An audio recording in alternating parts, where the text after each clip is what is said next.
நடிகர் விஜய் தொடங்குவதற்கு விஜய் மக்கள் இயக்கத்தின் பொதுக்குழு கூட்டத்தில் ஒப்புதல் அளிக்கப்பட்டுள்ளது. நடிகர் விஜய் தனது மக்கள் இயக்கத்தின் மூலம் பல்வேறு மக்கள் நலப்பணிகளை செய்து வருகிறார். அதன் அடிப்படையில் மாணவர்களுக்கு ஊக்கத்தொகை வழங்குதல், வெள்ளம் போன்றவற்றால் பாதிக்கப்பட்ட மக்களுக்கு நிவாரணம் வழங்குதல் உள்ளிட்ட பணிகளை மேற்கொண்டு வருகிறார். இந்நிலையில் விஜய் மக்கள் இயக்கத்தின் பொதுக்குழு கூட்டம் சென்னை பனையூரில் நடிகர் விஜய் தலைமையில் நடைபெற்றது. இந்த கூட்டத்தில் அரசியல் கட்சியை தொடங்க நடிகர் விஜய்க்கு ஒப்புதல் அளிக்கப்பட்டதாக தகவல்கள் தெரிவிக்கின்றன.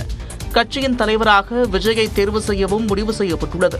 பொதுச் செயலாளர், பொருளாளர் உள்ளிட்ட மற்ற பதவிகளுக்கான நிர்வாகிகளும் தேர்ந்தெடுக்கப்பட்டதாக தகவல்கள் தெரிவிக்கின்றன. இதேபோல தேர்தலில் போட்டியிடுவது, கூட்டணி உள்ளிட்ட விவகாரத்தில் முடிவெடுக்க விஜய்க்கு அதிகாரம் அளிக்கவும் முடிவு செய்யப்பட்டுள்ளது.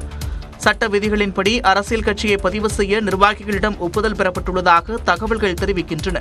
இதன் மூலம் விரைவில் அரசியல் கட்சியை நடிகர் விஜய் தொடங்குவார் என்று எதிர்பார்க்கப்படுகிறது.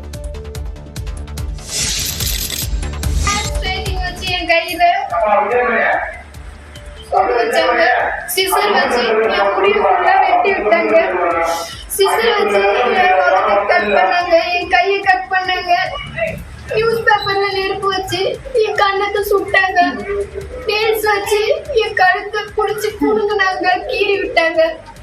குழம்பு கரண்டி, தோசை கரண்டி வச்சு என்ன அடிச்சாங்க. என் தலையில அடிச்சாங்க, என் உடம்பு ஃபுல்லா அடிச்சாங்க.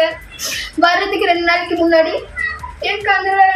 கள்ளக்குறிச்சியைச் சேர்ந்த இளம்பெண்ணின் இந்த குற்றச்சாட்டுகளுக்கு உள்ளான திமுக எம்எல்ஏவின் மகன் மற்றும் மருமகளை தனிப்படை போலீசார் கைது செய்தனர். பல்லாவரம் திமுக எம்எல்ஏ இ. கருணாநிதியின் மகன் ஆண்டோ மதிவாணன் மற்றும் மருமகள் மெர்லின் திருவான்மையூரில் வசித்து வந்தனர். அவர்கள் வீட்டில் 18 வயது இளம்பெண் பணியாற்றி வந்தார். ஆண்டோ மற்றும் மெர்லின் தன்னை அடித்து துன்புறுத்தியதாக அந்த இளம்பெண் புகார் அளித்தார். புகாரின் அடிப்படையில் ஆண்டோ மதிவாணன், மெர்லின் மீது 5 பிரிவுகளில் போலீசார் வழக்கு பதிவு செய்தனர். இதையடுத்து ஆண்டோ மதிவாணன், மெர்லின் தம்பதி தலைமறைவாகினர். அவர்களை தனிப்படை அமைத்து போலீசார் தேடி வந்தனர். இந்த நிலையில் ஆந்திராவில் அவர்களை கைது செய்தனர். இதனிடையே புகார் தெரிவித்த இளம்பெண்ணுக்கு சென்னை ராயப்பேட்டையில் உள்ள அரசு மருத்துவமனையில் சுமார் 5 மணி நேரம் உடல் பரிசோதனை மேற்கொள்ளப்பட்டுள்ளது.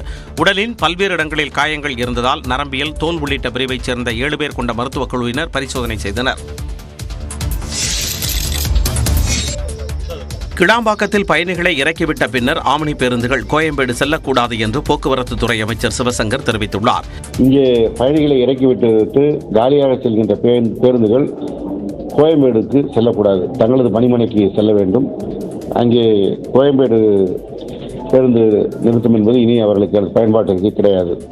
கிளாம்பாக்கம் பேருந்து நிலைய வசதிகள் குறித்து அவதூறு பரப்பினால் கடும் நடவடிக்கை எடுக்கப்படும் எனவும் அமைச்சர் எச்சரித்தார். இனி அதுபோல குழப்பமான செய்திகளை தேவையில்லாமல் மக்களிடத்தில் பரப்பி ஒரு வதந்திகளை பரப்பினால் அவர்கள் மீது நடவடிக்கை எடுக்க வேண்டிய சூழலும் ஏற்படும். பார்க்கிங் வசதி இல்லை என்பதனை தேவையில்லாமல் சொல்லி வருகிறார்கள். இன்றைக்கே நீங்கள் வரும்போது பார்த்திருக்கலாம், 300 பேருந்துகள் இங்கே நிறுத்தப்பட்டிருக்கிறது, ஆம்னி பேருந்துகள், அவர்களுக்கான பார்க்கிங்கில். கிளாம்பாக்கத்தில் ப்ரீபெய்ட் டாக்ஸி, ஓலா, ஊபர் வாகன நிறுத்தத்திற்கு ஏற்பாடு செய்யப்பட்டுள்ளதாகவும் சிவசங்கர் தெரிவித்தார். சிஎம்டிஏ சார்பாக 1400 ப்ரீபெய்டு ஆட்டோக்கள் இங்கே நிறுத்துவதற்கான ஏற்பாடுகள் செய்யப்பட்டிருக்கிறது. அந்த ப்ரீபெய்டு ஆட்டோக்கள் மூலமாக பயணிகள் தங்களுடைய சொந்த இடங்களுக்கு சென்று செல்லலாம். அதேபோல் 200 கால் டாக்ஸி நிறுத்துவதற்கான ஏற்பாடும் செய்யப்பட்டிருக்கிறது. 300 ஓலா, ஊபர் இங்கிருந்து பயன்பாட்டுக்கு வருவதற்கும் ஏற்பாடு செய்யப்பட்டிருக்கிறது. ஆம்னி பேருந்துகளுக்கு கோயம்பேட்டை விட கூடுதல் இடம் கிளாம்பாக்கத்தில் ஒதுக்கப்பட்டிருப்பதாகவும் அமைச்சர் சிவசங்கர் விளக்கமளித்தார். கோயம்பேட்டிலே ஏற்கனவே 5000 சதுர அடி தான் அவர்களுக்கான இடம் வழங்கப்பட்டிருக்கிறது. இங்கே கூடுதலாக 7000 சதுர அடி, கூடுதலாக 2000 சதுர அடி சேர்த்து மொத்தம் 7000 சதுர அடிக்கான அளவிற்கு அவர்கள் புக்கிங் ரோட்டு வைத்துக் கொள்வதற்கு இடம் வழங்கப்பட்டிருக்கிறது.